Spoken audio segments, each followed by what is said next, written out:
ইরানের সর্বোচ্চ ধর্মীয় নেতা আয়াতুল্লাহ আলী খোমেনিকে হারিয়েছি। মৃত্যুতে মহান জাতীয় সংসদ গভীর শোক ও দুঃখ প্রকাশ করছে। ইরানের সর্বোচ্চ ধর্মীয় নেতা আয়াতুল্লাহ আলী খামেনির মৃত্যুতে গভীর শোক প্রকাশ করেছে জাতীয় সংসদ। বৃহস্পতিবার ত্রয়োদশ জাতীয় সংসদের প্রথম অধিবেশনে এই শোক প্রস্তাব সর্বসম্মতিক্রমে গৃহীত হয়।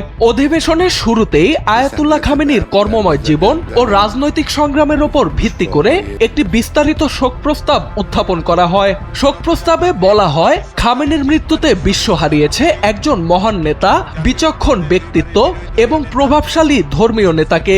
সংসদ তার বিদেহী আত্মার শান্তি কামনা করে শোক সন্তপ্ত পরিবারের প্রতি গভীর সমবেদনা জানায়।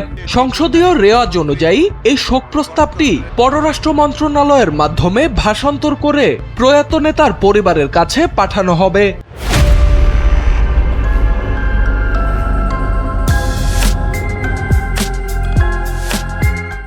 এদিন খামেনি ছাড়াও সাবেক প্রধানমন্ত্রী খালেদা জিয়া, ভারতের সাবেক প্রধানমন্ত্রী মনমোহন সিং, সাবেক রাষ্ট্রপতি বদরুদ্দোজা চৌধুরী, মতিয়া চৌধুরী সহ ৩১ জন সাবেক সংসদ সদস্যের প্রতি শোক প্রস্তাব আনা হয়।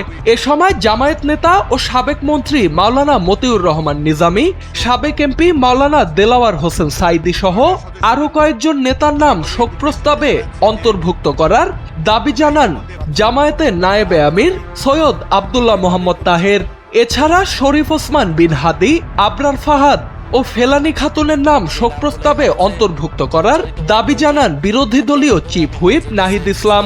জবাবে নবনির্বাচিত স্পিকার অবসরপ্রাপ্ত মেজর হাফিজউদ্দিন আহমেদ জানান, বিরোধী দলের প্রস্তাবিত নাম সহ যেসব নাম বাদ পড়েছে সেগুলো পরবর্তী শোক প্রস্তাবে অন্তর্ভুক্ত করা হবে।